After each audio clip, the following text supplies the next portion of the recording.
Dear children, do you know about days of the week? Yes. Today we are going to learn Unit 1 Days of the Week poem based on Solomon Grundy's life. Listen, repeat, and recite.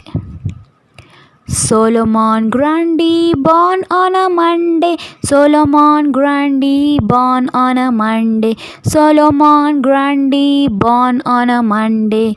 Christian on Tuesday, married on Wednesday. Christian on Tuesday, married on Wednesday. Christian on Tuesday, married on Wednesday. To kill on Thursday, words on Friday. To kill on Thursday, words on Friday. To kill on Thursday, words on Friday.